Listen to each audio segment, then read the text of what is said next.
Check it out, I see lights on. We must be just about done now.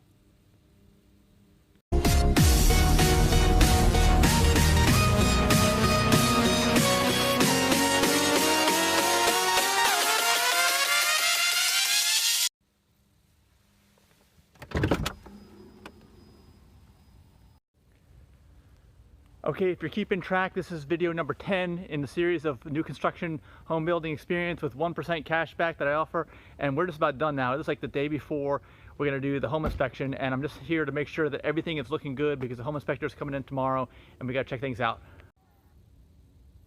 One thing you might notice right away is that the outhouse is gone. I think it was right there, but it's gone because we've got working plumbing. And look, there's a rock over there where the well is on top. If you remember from the last video, number 9, I showed you where the well was, and that's it. Let's go take a look. So it looks like a rock, but it's just plastic. It just covers up the well and the submersible pump that's down there. And it's kind of wet in the yard and a little bit muddy, so we're not going to go in there anymore. We'll just start taking a look at the rest of the house. The inside is what you want to see anyway. The biggest thing to note on the outside of the house is that the gutters are in. That's something that we want to get done before the home inspection, just so we can check the drainage. The home inspector can check all that out. See, there's gutters and downspouts, and they're all in. Oh, and that missing post is in too. Remember in the last video? It wasn't here? Well, now it's here. Not as much of a nice sunset view as the last time, if you remember. Just tripped, it's because this is clogged. And if this clogs, it does fill the pan up and it has a drain in here, but this drain doesn't go anywhere, as you can see. It's just a huge pan, it's huge. And anyway, this is just like a method of last resort. So you've got 2 lines of defense. You got the float switch, and then if all else fails, the float switch isn't working properly or something else is going on, you got the pan here. So if you come in here and see this any water in this pan, you know you got a problem. You want to have it checked out. So let's move out of here now. All my HVAC lessons. All right. Turn that off. Now let's go down to the owner's bedroom. Let's see where we've gone next. We got all the plastic on the carpets here, covering from the wood floors. Again, and the tile floors. This will all be inspected before we go to settlement and the final walkthrough, if not before. Okay, it's a dryer vent. So we got lights in here, which is great. Okay, cabinets need to be cleaned. We have to have a cleaning crew come through here. Like, any cleaning people out there? You want to clean this house? Actually, the builder has their own people, I'm sure. And oh, do we have running water? Yes. Okay, perfect. We need to make sure the water is running for the inspection. And if that's running, I'm guessing the toilet's working, right? Yeah. All right. Oh, now this I haven't been able to show you. This walk-in closet. Check a look at this. This is a nice large closet with a bunch of built-ins. You have clothes up here, here, and shelves built in, and they're nice wood shelves. And then you've got some built-ins here, sweaters, whatever you want to put in here, folded shirts. More hanging things, another shelf, two level shelf, and lots of space, as you can see. Like I said, this is probably the female in the relationships closet. And then the guy, at least you got one guy, because a lot of times you don't, would be in here. Nothing impressive, room for tools, stuff like that, right? If you're fixing the house, I doubt it, but that goes in the garage. The garage is big enough. But this is more like a linen closet, but you could actually put a laundry set in there. So big. Oh, and here is a shower, and yeah, it needs a little bit of a cleaning, huh? But you can see the tile work. Actually, I'm not going to turn that on. I'm not going to make any more of a mess in there. But that'll be cleaned up. Looking good. Okay. And this, I know this is a little bit longer video. There's so much detail here to go through. And the fan, the exhaust fan for the bathroom, working. And it's a decent sound too. It's not real loud like a lot of those can be. Okay. Let's get a look in here with the light. We're losing daylight outside. Ceiling fans look nice, and little detail here in the ceilings. Also nice. Oh, you got smoke detectors in. That's good. I believe we have one in every bedroom.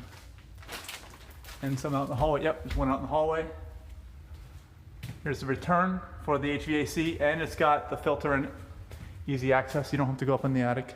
We saw the kitchen, we saw the dining room, we saw the family room. So let's go last two rooms, or two secondary bedrooms.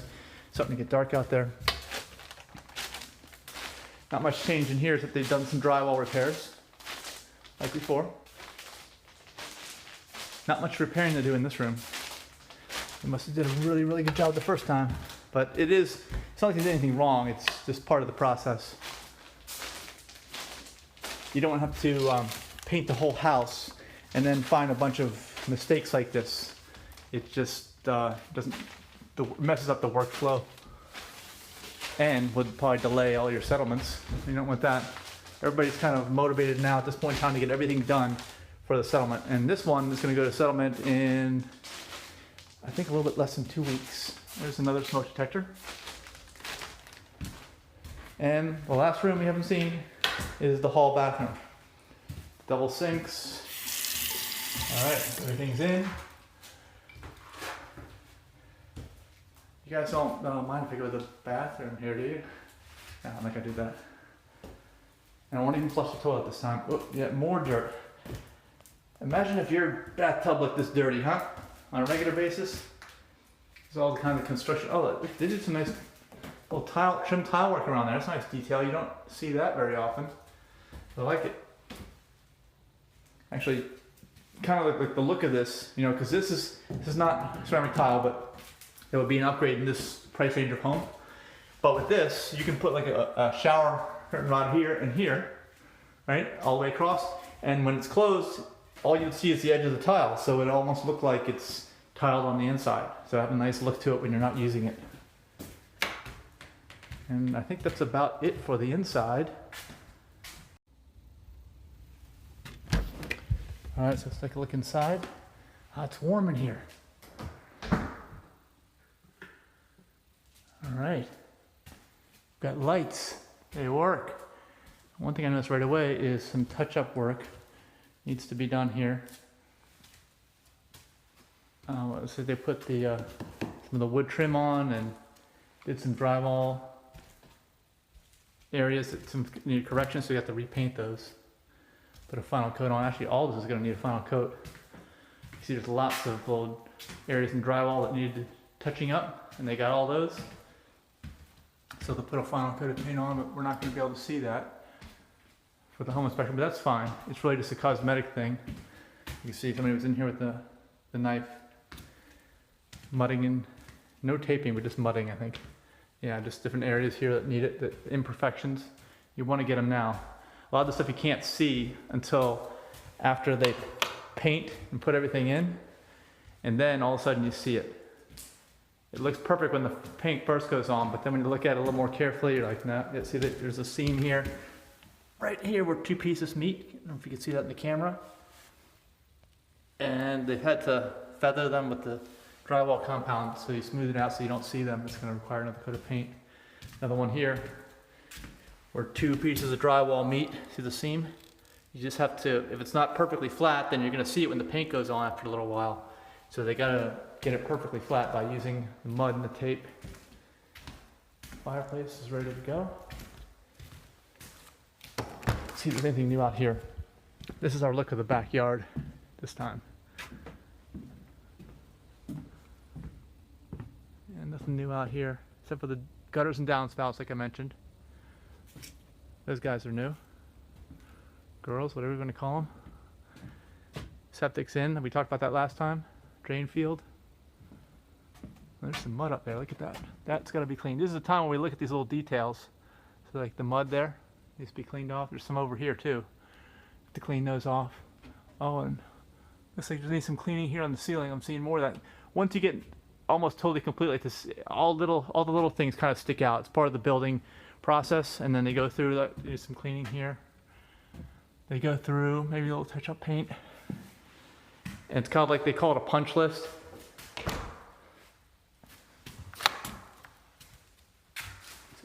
light on. This light. Actually, none of those. There's so many light switches here. There we go. All right. Now we'll be able to check everything out here. Not really that much change here from the last time we were here. This still isn't pushed in all the way, but it's closer to completion than it was the last time. It's connected, so we can check out the... Oh, there's that plate. See down there? Right there. The one of the feet on this thing slides into it, and when it slides into it, it captures it. It's a little bit wider on the bottom, and it captures it so it can't go up. It cannot move up. It can only move straight out. So no one can, for instance, pull this down and step on it. If it's down, like a little kid can step on it and it would maybe tilt the unit, but it won't allow it to tilt at all because of that lock.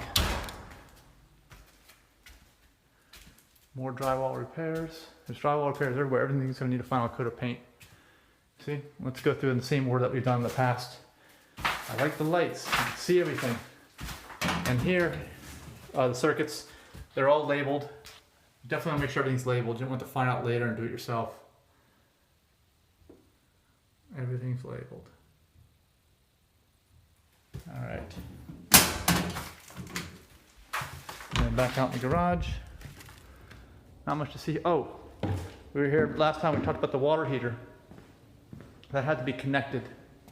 And as you can see, the gas line runs around back, connects up here in the front. And the exhaust system's in place. It goes right out the wall right there. One of these higher efficiency units. As time goes by, they keep making them more and more efficient. And of course the pole that we talked about. In case you ram your car in, you won't blow the water heater up. It's got a little light there too. Status light. Okay. We'll go up to the bonus room. Oh, they've got some trim on here. I know that wasn't finished last time. You couldn't really see it. I could see it, but I know you probably couldn't see it in the video. So that's in. That needs to be caulked and painted. So there's a lot of finished caulk and paint work that needs to be done here. And let's see the lights. Okay, so this room, also lots of little drywall, touch-ups. They're gonna have to repaint everything, roll it all out. Oh, they've got another thermostat up here. That's good. It's probably a zone system. That's what you want when you have different levels. I know there's only one system for this house, but it's probably zoned because it's got its own thermostat. These are notorious, these rooms over garages, for not being consistent with the rest of the house. So that solves that problem. There we go. Light. Okay, it's just the light. Let's go in here.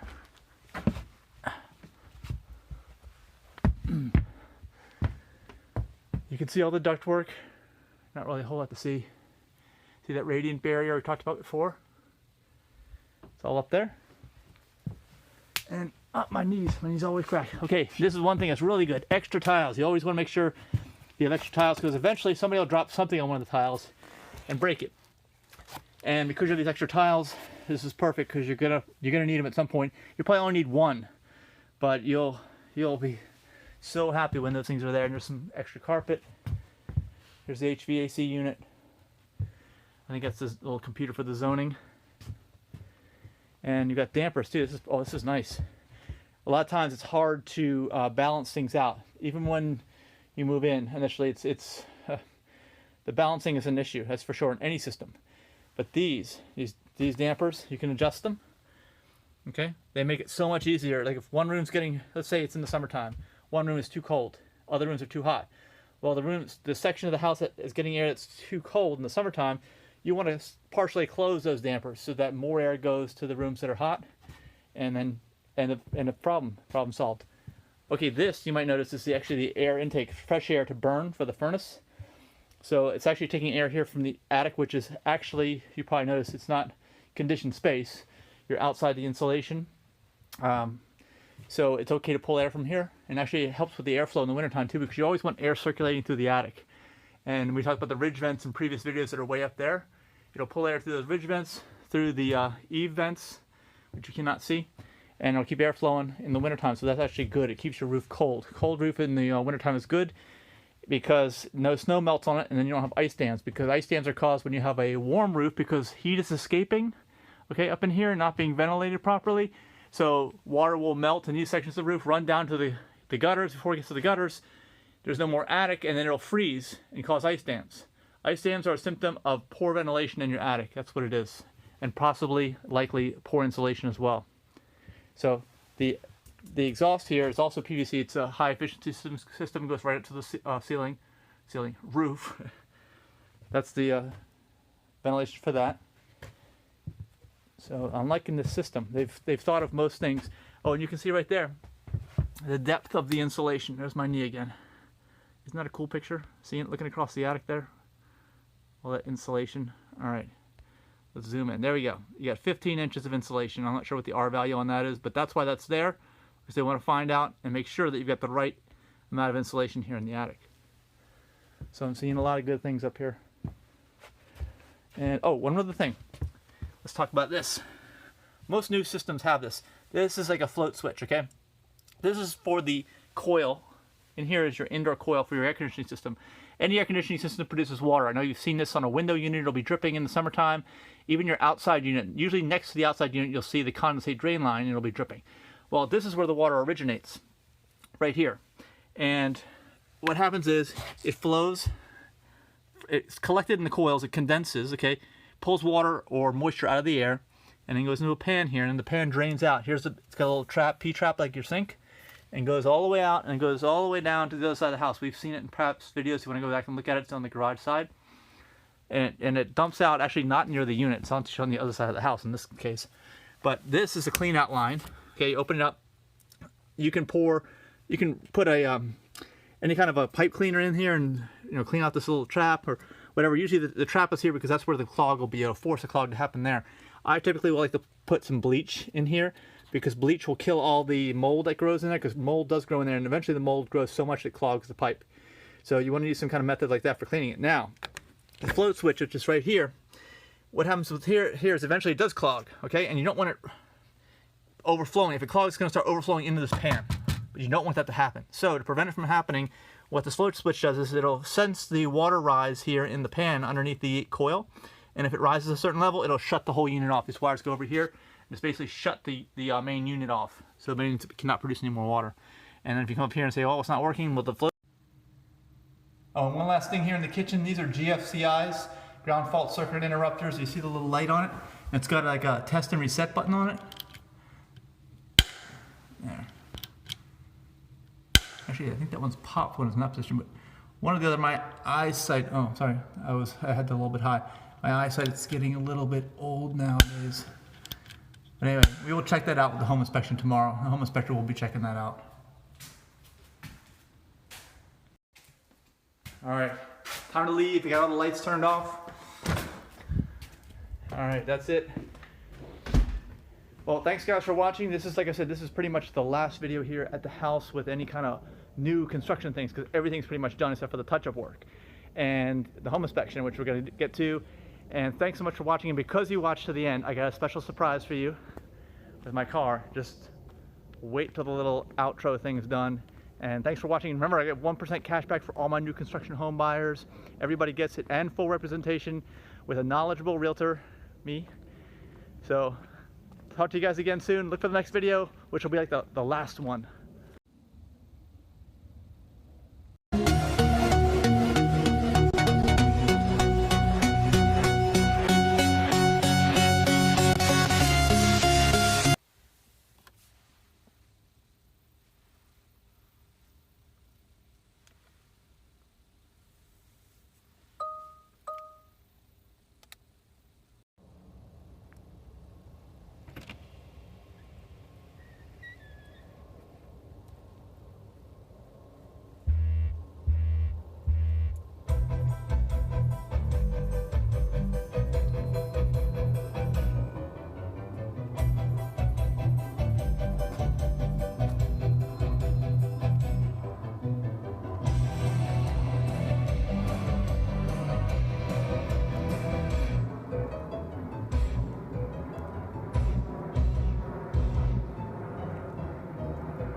I hope you enjoyed it.